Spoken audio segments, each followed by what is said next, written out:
wanted to find somebody smarter than him. I searched all over. I just couldn't do it. They're not going to find some contract that was crooked, crooked as hell. I mean, there's going to be so much that isn't found. But what is found, I think he's going to find $1 trillion. Doge and Elon Musk continuing their search for wasteful spending, claiming to already have saved the government tens of billions of dollars so far. And now they're eyeing the Social Security Administration. There was an Inspector General audit last year that showed over an 8-year period, the Social Security Administration made almost $72 billion in improper payments. $72 billion, and that's without a comprehensive search. I mean, that's significant. Plus, it might be time to cut up the plastic. Doge says it found $40 billion in government credit card spending. Let's put it this way. Elon Musk thinks they'll cut enough waste and fraud to pay taxpayers a $5,000 Doge savings dividend. But the left, well, they're not happy. So breaking moments ago, the Trump administration reportedly ordering the Pentagon to find ways to cut 8% of the roughly $850 billion defense budget each year for the next 5 years. That, according to the Washington Post. All as Elon Musk says that he will speak to President Trump now about an idea that has come up on social media, which is that there could be, for Americans, a Doge dividend, giving millions of Americans a piece of the money that Doge ends up saving taxpayers. So Musk responded to a post on X from my next guest, James Fishback, CEO of the investment firm Azoria. Great to have you with us, James. So Elon Musk looked at your post. I think we have it. We can put it up. And he said, I will check with the president on this idea. So tell everybody what your idea is. Well, Martha, good afternoon. Good afternoon. The idea is really simple. Doge is going to save $2 trillion over the next couple of years. That was taxpayer money in the first place. We should send a portion of that right back to the hardworking American taxpayers who sent it to D.C. in the first place. It turns out that as Doge is exposed, that money was misused and abused. Taxpayers deserve compensation and restitution, and more than anything, deserve to be cut into future savings that they will be a part of as Doge saves more money. Then, where's the money being spent, right? Let's go into that for just a second. $520 million for a consultant on the environment. It's called Environmental, Social, and Governance. Investments in Africa. $25 million to promote biodiversity, conservation, and promote licit livelihoods by developing socially responsible behavior in the country of Colombia. Well, it's nice, $25 million to go into Colombia for something that nobody ever heard of. $10 million for Mozambique voluntary medical male circumcisions. $10 million for circumcisions in another country. And $21 million for voter turnout in India. $20 million for fiscal federalism in Nepal. $1.5 million for voter confidence. We want to give them confidence in Liberia. $14 million for social cohesion in Mali. $2.5 million for inclusive democracies in South Africa. $47 million for improving learning outcomes in Asia. Asia's doing very well. They're doing a lot better than we do in the schools, aren't they? We're talking about hundreds of billions of dollars. I could, by the way, I could read this all day long. This was the scene in rural Arizona today. Charred debris littering this airport outside Tucson after a deadly mid-air crash this morning. Small aircraft fully involved in the fire. According to the NTSB, just before 8:30 a.m. local time, two small private planes, a Lancer and a Cessna, were flying near the Marana Regional Airport when they collided mid-air. The FAA says 2 people were on board each aircraft. And while federal investigators say the Cessna landed uneventfully, the Lancer crashed, catching fire. Local officials confirm 2 people are dead. Both planes were flying over what's known as an uncontrolled field that has no air traffic control tower. Small airplanes go in and out of uncontrolled fields frequently. They depend on radio positions to tell each other where the airplanes are, and also visually to watch out for other airplanes. Similar to driving a car, you look outside to make sure you don't hit anything. This has been a troubling year for American aviation. Last month, 67 people were killed when an American Airlines jet and a military chopper collided over Washington, D.C. Then earlier this week, a Delta airliner flipped over as it landed at Toronto Pearson International Airport on Monday. At least 18 people were injured. And tonight, officials say efforts have begun to remove the plane from the runway, which should improve traffic delays at one of North America's busiest airports. Well, the driver that caused this, according to police, was driving 99 miles per hour and driving drunk. The impact was so violent, 3 children and 1 adult was killed. Now another child is here at the hospital fighting for his life.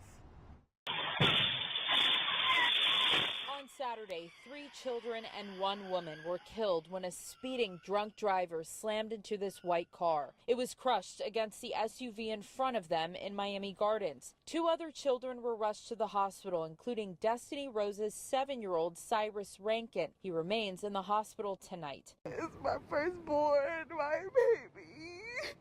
Rosa opened up to Local 10 about the crash and when she knew something happened. As soon as he left my house, I started tracking his location and he wasn't moving, and I just knew something was wrong. Cyrus was on the way to the movies with his friends, 8-year-old Zarina McCall, 10-year-old Irina Johnson, and 10-year-old Kamari Graham, who were all killed. The children were celebrating Kamari's 10th birthday. The little one's 51-year-old grandmother, Rosa Jones, also died in the wreck. 3 others from the car were hospitalized, 2 adults and a 13-year-old girl. Miami Gardens police say 8 people were in the car when 25-year-old Antonio Wilcox slammed into them at 99 miles per hour and was intoxicated behind the wheel. The throttle was all the way down. Wilcox remains in the hospital, being treated for his injuries as police continue their investigation, calling him reckless.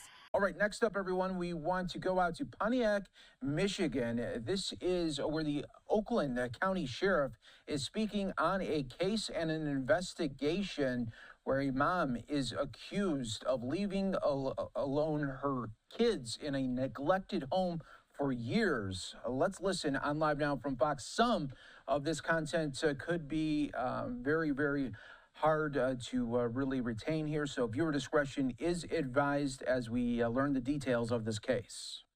Agreement was arrived at in 2022, but the mother still would not allow him to see the kids. So that's what we've learned so far, at least preliminarily. We're going to go back and double check all these timelines and that kind of information.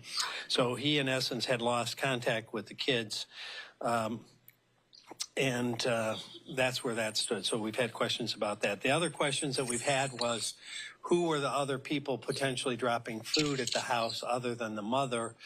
So far, again, the investigation is pretty layered and complex, given that it's going over years. But it appears that those are companies, like an Instacart or a DoorDash, things like that. So, so far, none of the people that were coming to the house had any awareness that there were kids inside or the situation in which they were delivering to. Obviously, the question was somebody dropping food off knowing there's kids there? No information at this point leads us to believe that. The kids were forensically interviewed with our partners at Care House. They've already been seen once at McLaren. We intend to have them at a much more detailed both physical and mental health kind of checkup, if you will, that will happen hopefully this week. When our detectives saw them at their interview at Care House, they were already making amazing progress, having had some tender love, having had some supportive care, having been put in new clothing and some basic hygiene. The one detective said that the little girl was talking quite a bit. So that's super exciting to see that happening. And as it relates to being in the house, the only one of the 3 that ever came out was the young boy, and he came out twice. Once because he wanted to feel the grass, which by itself is heartbreaking, and a second time to check the mail. So you wouldn't do this to an animal, let alone your child. So, you know, just to hear that he came out to touch the grass is just crushing, soul crushing on so many levels.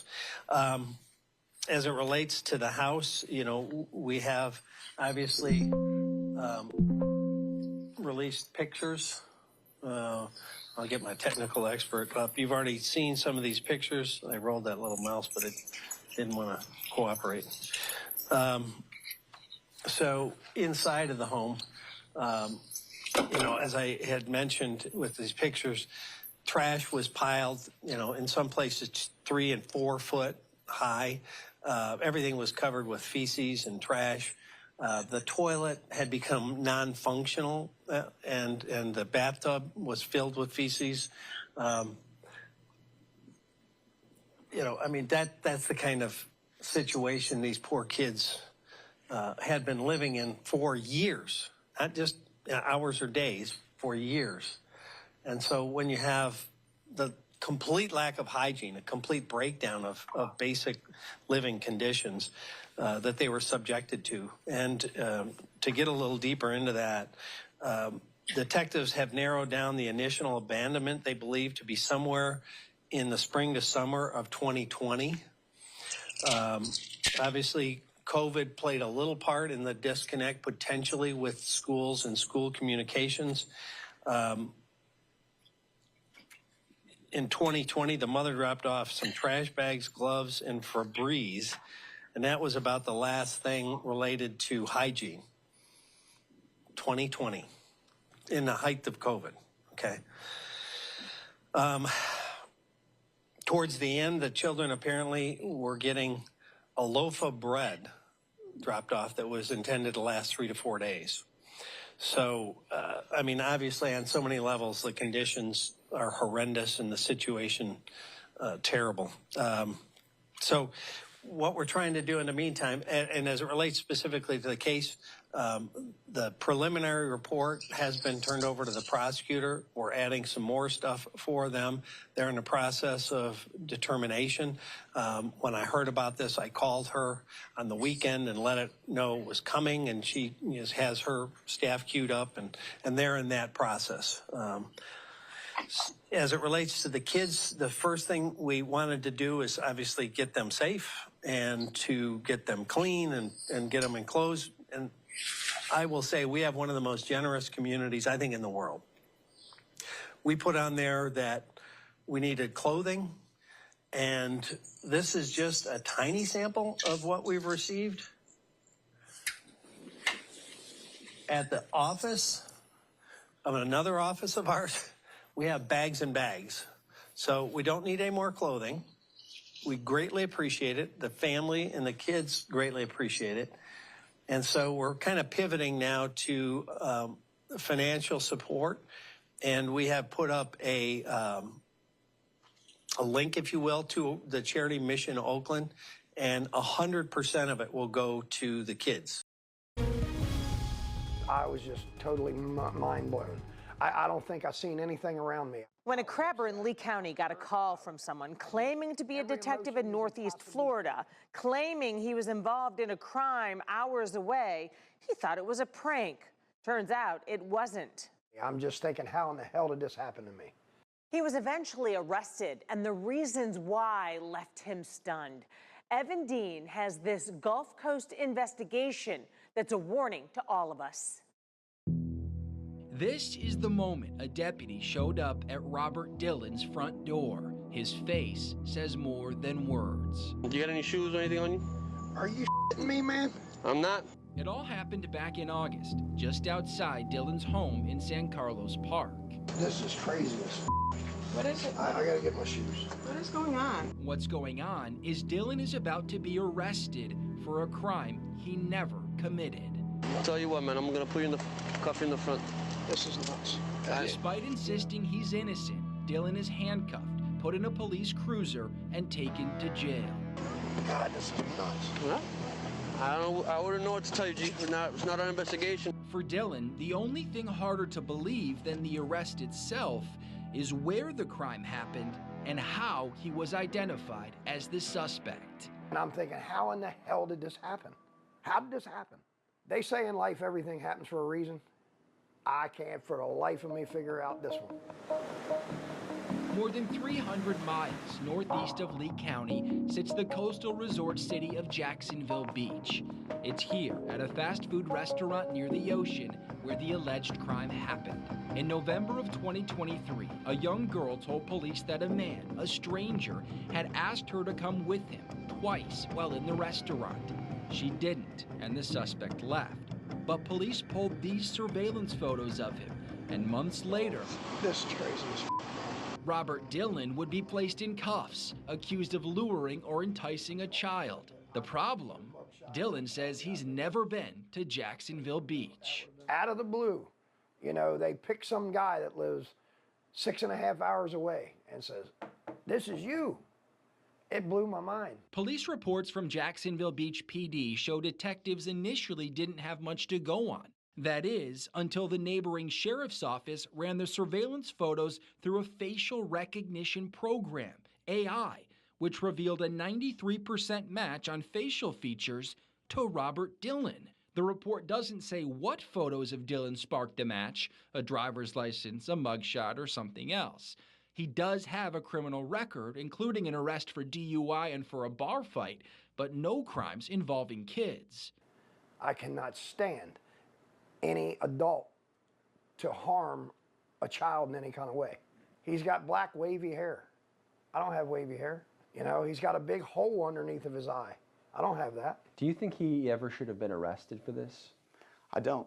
No, it was absolutely a wrongful arrest. It was not Mr. Dillon. Jacksonville-based defense attorney Brian Crick took on Dillon's case and quickly raised concerns.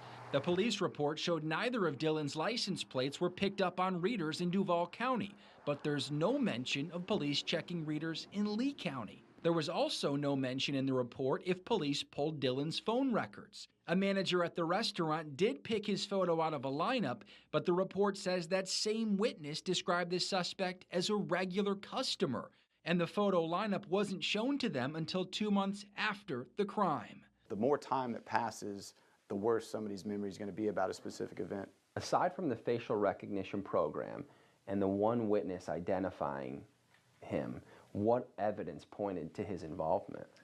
Well, there really wasn't much evidence at all. AI has become extremely powerful, and part of that is it has become just powerful enough to be extremely dangerous. Cybersecurity expert Evan Lutz. You should not take the output of AI as scripture, ever. You always need a person to verify the output of the AI. It is not 100%. Dillon's attorney shared their concerns about the case with the state attorney's office.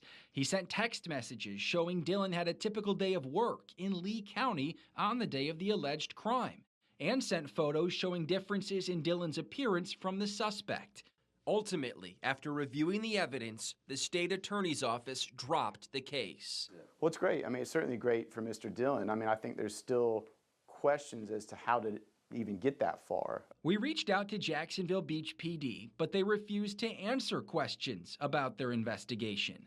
The Jacksonville Sheriff's Office, which used facial recognition for the case, said the programs are a tool that assists with developing a lead, but said they have no concerns about the accuracy of the technology. The state attorney's office said they are taking steps to ensure the arrest is not reflected on Dillon's record. I mean, it could happen to anybody. I mean, that's kind of the scary thing, you know? Somebody that has some resemblance to you, commits a crime and they use the facial recognition software, and next thing you know, I mean, it could be you.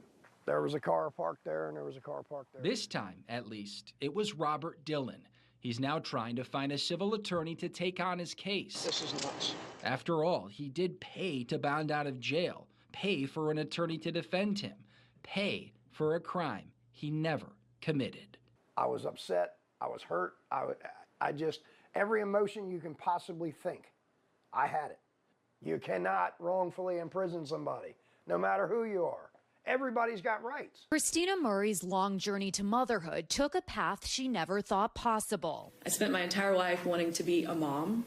I loved, nurtured, and grew my child, and I would have done literally anything in my power to keep him. After years of fertility and IVF treatments, she gave birth to a healthy baby boy in December of 2023. What was your immediate reaction after you gave birth? I was happy. I was a mom. He was beautiful and perfect, but it was also very clear that something was wrong. She vividly remembers the shock when she saw her baby for the first time. Whereas Christina is a Caucasian woman who chose a sperm donor with a similar appearance, the baby she delivered was African American. An at-home DNA test result that January confirmed what Christina suspected. The baby was not hers. On February 5th, Christina's lawyers reached out to the fertility clinic, Coastal Fertility Specialists, informing them of the mix-up. And just let them know, what the results were and asked for answers. In March, Coastal Fertility informs the other couple their embryo was transferred to Christina, that family taking legal action to obtain custody. In a family court hearing that May, Christina decides to give up the baby voluntarily. It's like the happiest day of their life. It's like the worst day of mine. So like everyone's happy and joyous, and then there's me losing my entire life all at once. Now Christina is suing Coastal Fertility Specialists in a complaint filed in a Georgia court. Errors like this should never occur in a fertility clinic. This is the cardinal sin. The actions of the fertility clinic have come very close to destroying me, have left irreparable damage to my soul, and ultimately left me questioning whether I should be a mom or not. In a statement, Coastal Fertility Specialist says in part it deeply regrets the distress caused by an unprecedented error, adding this was an isolated event with no further patients affected. The same day this error was discovered, we immediately conducted an in-depth review and put additional safeguards in place to further protect patients and to ensure that such an incident does not happen again. Christina's attorney also says government regulation is needed. Christina's situation at Coastal Fertility is just one example of the crazy mishaps that can occur at a fertility center because they are largely unregulated. There are no reporting requirements when errors are made. There are no random and unannounced inspections.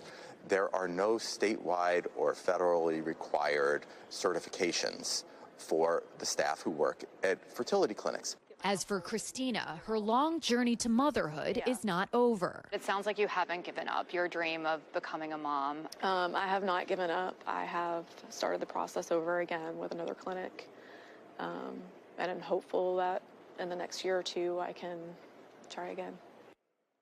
And Priya Sridhar joining us now from Savannah, Georgia. Priya, to put it mildly, this is a shocking incident, but I guess not entirely unheard of. How common is this, and is there anything that families can do to ensure it doesn't happen to them? Yeah, that's right, Sam. You know, Christina's lawyer said that this is rare, but certainly not unprecedented. He's actually represented thousands of clients who were fertility patients at clinics across the country over the last 13 years, and they've had a variety of cases, including embryo mix-ups, but also freezer malfunctions that have caused embryos and eggs to be destroyed, or fertility specialists who have dropped vials of eggs and embryos on the ground. He actually thinks that the prevalence of these cases may be higher than we even know, because in Christina's specific case, it was very evident since the race of her baby was different from her own. And he believes that perhaps moving forward, anyone who has a baby through IVF will want to genetically test it to ensure that the baby is biologically theirs. Yeah, I can't even imagine how. Ladies and gentlemen, sometimes you got to leave well enough alone. For real. Like, so in 2006, apparently, an employee of Coca Cola went to Pepsi and told them, hey, I'll sell you Coca Cola Secrets for $1.5 million. And Pepsi said, okay. And then they turn around and just notified Coca Cola. So that means you didn't get your $1.5 million. And the secrets that you probably was trying to sell them, they on the back of the can.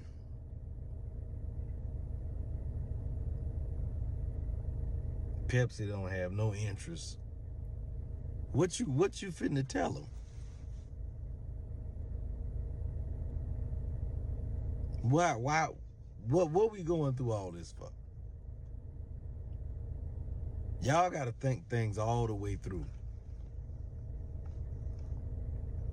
This, you know, that the streets work the same way. You know that, right? Like if you were in a gang and you go to the other gang and say, hey, I'll betray them. I'll tell y'all where they hiding or where they got their money stashed. You know what I mean? All you got to do is just give me a little bit of change and I'll do it. They may go for it in your face and be like, yeah, okay, let us know. When they get the information, they going to get rid of you and keep their money. Cardi B was spotted out with Stefon Diggs on Valentine's Day. It was rumored that Cardi B had an affair with Diggs while she was pregnant with Offset child? Oh, Lord. Hey, Steph. Hey, Boy, it's like, I'm trying to think. How far along was she, Ocho? She couldn't, if she wasn't showing. I don't know. Listen, I don't know about that. Now that could be false. That could be, you know, a rumor of some sort. But ooh, Lord. Yeah, but hey, Steph, young bull be doing his thing, boy. You know. But I hold on. Whoa. Let's just say for the sake of argument. Talk to me now. I get it. You know, you married. That's your girl. You know, y'all right. Do what y'all do. I don't know about hitting somebody else's girl, Ocho. Was she pregnant? Hey, and she showing? No, I don't think. Yeah, I don't think that was true. I think that might have been fabricated. And that might have been fabricated. Lord. Yeah. That's it. Listen, I tell you, Somebody told me she was 7 to 8 months. Why y'all dirty? Hey. Hey, when you've been around long enough, you hear me? When you've been around long enough, you have great experience in this area. I have great experience in this area. And it's a lot more peaceful when you're number 2 as opposed to number 1, where you know how things go. Cardi outing with Diggs is for the second time. They've been seen out in public in less than a week. Before that, Cardi tried to downplay the rumors about Diggs during an Instagram live. Cardi filed for divorce from Offset, her husband of 7 years, last August, right before giving birth to their 3rd child. Where there's smoke, there's fire. You know that, right? You ain't hear me, huh? Yeah. When there's smoke, there's fire. See, her new dude really ain't her new dude. You just never knew. You're not hearing. I heard what you said. Her new dude ain't her new dude. You just never knew.